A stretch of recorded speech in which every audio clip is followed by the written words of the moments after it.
अस्सलामुअलैकुम everyone, welcome back to English learning series. I hope your all doing well. आज की इस video में मैं आपको गो के डिफरेंट 5 यूजेस सिखाऊंगी विद प्रपोजिशन। तो हम कौन कौन से वो 5 यूजेस देखेंगे प्रपोजिशन के साथ। सबसे पहले हम गो फॉर का यूज़ देखेंगे, उसके बाद go on, go to ah and last is go to the. तो आज आपका ये कॉन्सेप्ट क्लियर हो जाएगा कि गो के साथ इन 5 प्रपोजिशंस को अगर यूज़ किया जाए तो उसको हम सेंटेंस में किस तरह से यूज़ कर सकते हैं। तो इससे पहले कि हम वीडियो स्टार्ट करें, अगर आप फर्स्ट टाइम मेरे चैनल पर आए हैं और मैनेजमेंट साइंस के स्टूडेंट हैं तो आप मेरे सेकंड चैनल पर भी ज़रूर विजिट करें। उस चैनल का लिंक आपको डिस्क्रिप्शन में मिल जाएगा। गो जो कि एक वर्ब है और इसका मतलब होता है जाना।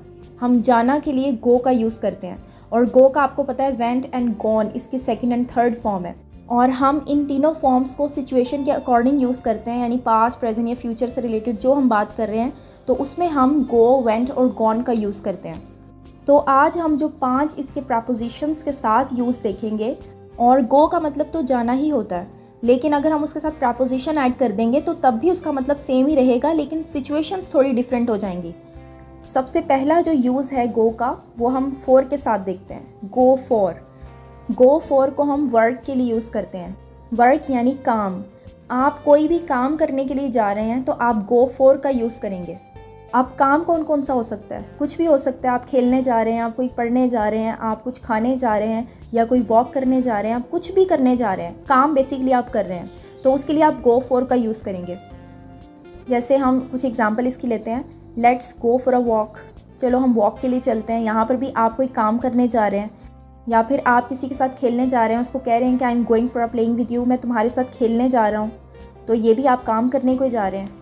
या फिर he went for a swim every day after walk, वो अपना काम कंप्लीट करने के बाद डेली स्विमिंग करता है। इसी तरह से आप किसी काम के लिए गो फॉर का यूज़ करते हैं। और सेकेंड गो का यूज़ होता है ऑन के साथ। गो ऑन, गो ऑन का यूज़ किया जाता है अटेंड के लिए। अटेंड यानी किसी चीज़ में शिरकत आप कर रहे हैं लेकिन लंबे अरसे के लिए। कहीं आप लॉन्ग टाइम के लिए जा रहे हैं तो आप उसके लिए गो ऑन का यूज़ करते हैं। जैसे आप कोई ट्रिप के लिए जा रहे हैं, किसी टूर के लिए जा रहे हैं, या फिर आप किसी दूसरी कंट्री में जा रहे हैं, तो यानी लंबे अरसे के लिए आप कहीं अगर जा रहे हैं तो आप गो ऑन का यूज़ करते हैं। इसकी भी कुछ हम एग्जाम्पल देखते हैं। Where did you go on holidays, यानी आप छुट्टियों में कहाँ गए थे। या फिर she went on the business trip, वो अपने बिजनेस ट्रिप पर गई थी। या फिर our class went on the skiing trip to the mountain, यानी हमारी क्लास पहाड़ पर स्कीइंग ट्रिप के लिए गई थी। तो इसी तरह से आप गो ऑन का किसी लंबे अरसे के लिए कहीं जा रहे हैं तो आप यूज़ कर सकते हैं। जैसे this year our band went on the world tour, यानी इस साल हमारा बैंड वर्ल्ड टूर पर गया था। नेक्स्ट गो का यूज़ है टू के साथ। गो टू, गो टू का यूज़ किया जाता है प्लेस के लिए, यानी किसी जगह के लिए। किसी जगह का नाम लेकर आप जा रहे हैं, जैसे किसी स्पेसिफिक सिटी में जा रहे हैं आप, या फिर आप कोई स्कूल जा रहे हैं, ऑफिस जा रहे हैं, तो आप किसी जगह पर जा रहे हैं, नाम लेकर आप जा रहे हैं, तो वहाँ पर आप गो टू का यूज़ कर सकते हैं। I didn't go to walk yesterday, मैं कल काम पर नहीं गया था। How do you go to school, आप स्कूल कैसे जाते हैं। या फिर I would really like to go to London, मैं वाकई लंदन जाना चाहता हूँ। तो इसी तरह से किसी जगह का नाम लेकर जा रहे हैं आप तो आप उसके लिए गो टू का यूज़ कर सकते हैं। अब सेकंड लास्ट गो का यूज़ है टू आ। गो टू आ, गो टू आ का यूज़ किया जाता है ज्वाइन के लिए, यानी किसी जगह पर आप शिरकत कर रहे हैं। जैसे हमने अटेंड देखा था, गो ऑन अटेंड के लिए यूज़ होता है, किसी लंबे अरसे के लिए आप जा रहे हैं। तो गो टू आ का हम यूज़ करते हैं किसी शॉर्ट टर्म के लिए आप कहीं पर जा रहे हैं। जैसे आप कहीं एक दिन के लिए जा रहे हैं, या फिर कोई आप कुछ घंटों के लिए कहीं पर जा रहे हैं, किसी से मिलने जा रहे हैं, तो उसके लिए आप गो टू आ का यूज़ करते हैं। जैसे आप कोई मीटिंग अटेंड करने के लिए जा रहे हैं, किसी रेस्टोरेंट में जा रहे हैं, या फिर किसी से कोई शॉप में मिलने जा रहे हैं, कहीं पर भी आप जा रहे हैं, तो आप उसके लिए गो टू आ का यूज़ करते हैं। जैसे हम कुछ एग्जाम्पल देखते हैं। She went to a party last Friday, वो लास्ट फ्राइडे एक पार्टी में गई थी। या फिर I don't have to go to the meeting, यानी मुझे मीटिंग में नहीं जाना है, या फिर मैं मीटिंग में नहीं जाऊंगा। या फिर I am going to a shopping, मैं शॉपिंग पर जा रहा हूँ।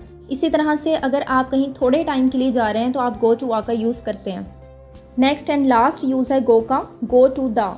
गो टू द का यूज़ किया जाता है किसी स्पेसिफिक प्लेस के लिए, किसी ख़ास जगह के लिए। जैसे कोई बहुत बड़ी जगह है, कोई बहुत बड़ी लोकेशन है, उसके अंदर कोई स्पेसिफिक एक जगह है जहाँ आपने जाना है। जैसे आप एग्जांपल में अपने घर को ले लें कि आपने घर में किचन में जाना है या फिर आप बेडरूम में जा रहे हैं, तो वो एक स्पेसिफिक जगह है, तो उसके लिए आप गो टू द का यूज़ कर सकते हैं। एग्जांपल इसकी देख लें, they went to the cinema. Cinema भी एक स्पेसिफिक जगह है, तो वहाँ पर भी आप गो टू द का यूज़ कर सकते हैं। इसी तरह से I am going to the kitchen, मैं किचन में जा रहा हूँ।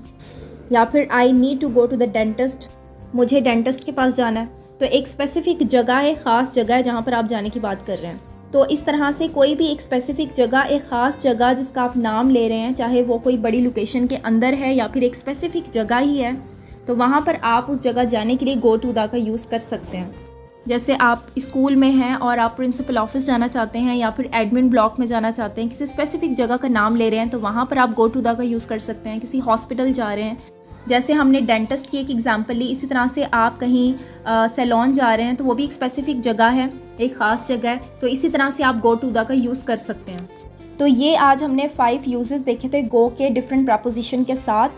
आई होप आपको वीडियो पसंद आई होगी। अगर आपको वीडियो इंटरेस्टिंग लगी है तो वीडियो को लाइक कर दें और मज़ीद इन्फॉर्मेटिव वीडियोज़ के लिए इंग्लिश लर्निंग सीरीज़ को सब्सक्राइब करें।